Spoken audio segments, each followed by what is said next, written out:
تو سر آپ کو لگتا ہے کہ معاملات پوائنٹ آف نو ریٹرن سے بھی آگے چلے گئے؟ یہ تو بڑا واضح ہو گیا وزیر اعظم کی آج کی بھی آپ اگر تقریر دیکھ لیں ماشاءاللہ بڑی زبردست تقریر کی، اور کچھ جھوٹ جو بول رہے ہیں وہ مسلسل آج ان کا اعادہ انہوں نے کیا. یعنی انہوں نے ایک بار پھر وہی کہا کہ جی یہ تمام تر خرابیوں کا ذمہ دار عمران خان ہے، معیشت کو اس نے برباد کر دیا. پھر ایک اور جھوٹ انہوں نے بولا جو کہ ظاہر کرتا ہے کہ ان لوگوں کی ساکھ کتنی خراب ہو چکی ہے، کیوں لوگ ان پہ اعتبار نہیں کر رہے. انہوں نے کہا کہ آئی ایم ایف کے ساتھ جو معاہدہ تھا وہ خلاف ورزی عمران خان کی حکومت میں ہوئی، جس کی وجہ سے اب آئی ایم ایف والے ہمیں سزا دے رہے ہیں. حالانکہ مفتاح اسماعیل صاحب جب وزیر خزانہ تھے تو اس وقت 7واں اور 8واں ریویو جو نظر ثانی ہوتی ہے ہر 3 مہینے کے بعد، وہ کلیئر ہو گئی تھی. اس نظر ثانی کے بعد اب اگلا مرحلہ آیا تھا جو کہ ظاہر ہے پھر اسحاق ڈار صاحب کے حصے میں آ گیا.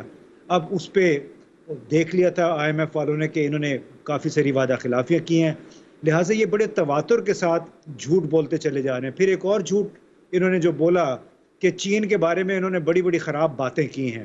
اب ان کو احساس ہونا، ان کو پتہ نہیں میں کیا کہوں، کہ عمران خان کی کیبنٹ میں شروع میں شاید وہ رزاق داؤد صاحب نے بات کی تھی، اصل باتیں تو ہمارے سپہ سالار اعلیٰ نے کی تھی چین کے حوالے سے، جو کہ چینی رہنماؤں تک پہنچ بھی گئی تھی، جس کی وجہ سے چینی رہنما پاکستان سے خفا بھی ہوئے تھے. تو یہ تو بات ہو گئی ایک طرف.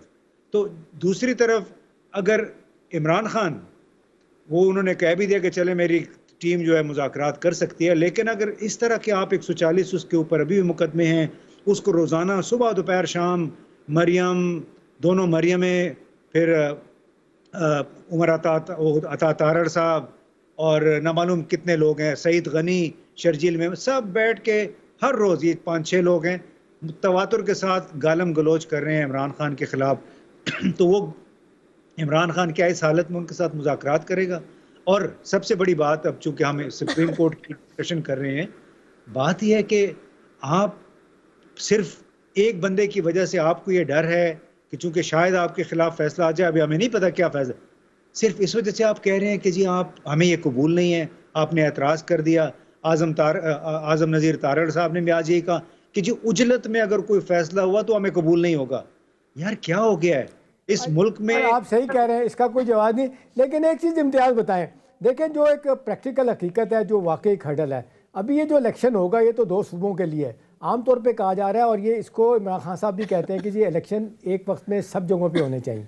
چلیں اب ایک تو مسئلہ ہے کہ یہ کیا کوئی طریقہ کار نکالا جائے، نہیں نکالا گیا. آج پھر چیف جسٹس صاحب نے کہا، اور پرسوں بھی انہوں نے کہا تھا کہ بھی کوئی آپ بیٹھ کے مشاورت کر لیں، کوئی اتفاق رائے کر کے ہمارے پاس آ جائیں، ان کو بیچ کا راستہ نکال لیں گے. آج انہوں نے افسوس کا امتیاز اظہار کیا کہ کوئی مشاورت آپس میں ان کی نہیں ہو سکی.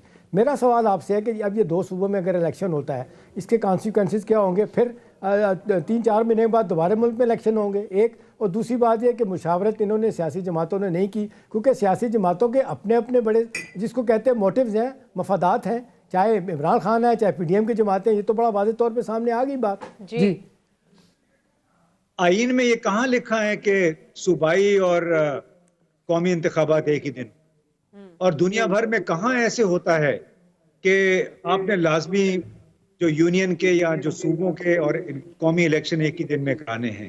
بھارت میں سارا سال یہ سلسلہ چلتا رہتا ہے. امریکہ میں آپ نے دیکھا ہے ہر 2 سال کے بعد الیکشن ہوتے ہیں، سینٹ کے الگ ہیں، ہاؤس آف ریپرزینٹیٹیوز کے الگ، صدارتی الیکشن الگ ہوتے ہیں.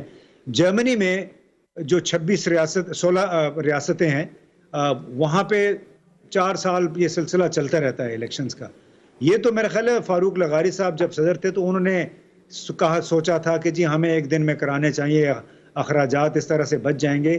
اصل انٹینشن کیا تھی اس وقت ہماری اسٹیبلشمنٹ کی ہمیں نہیں معلوم ہے، لیکن یہ کوئی آئین میں کہیں نہیں لکھا سوائے اس کے کہ آپ نے لازمی الیکشن کروانے. اور جب تک آپ ایک دوسرے پہ اعتماد نہیں کریں گے، یہ کیا بات ہوئی کہ جی جب الیکشن ہوں گے 2 صوبوں میں کوئی اور حکومتیں ہوں گی، ان کو ڈر ہے، ان کو شاید یقین ہے کہ پی ٹی آئی کی حکومتیں ہوں گی، جس کی وجہ سے ان کا یہ خیال ہے کہ یہ اثر انداز ہو سکتے ہیں قومی انتخابات پہ. تو بھائی اس ڈر کی وجہ سے آپ آئین کو تلپٹ کر رہے ہیں. مطلب کہیں تو آپ ٹھہر جائیں. نہ آئین کا آپ کو احترام ہے، نہ جمہوری اقدار کا احترام ہے، نہ اخلاقیات کا احترام. پیسہ کہاں سے آئے گا؟ پیسہ جی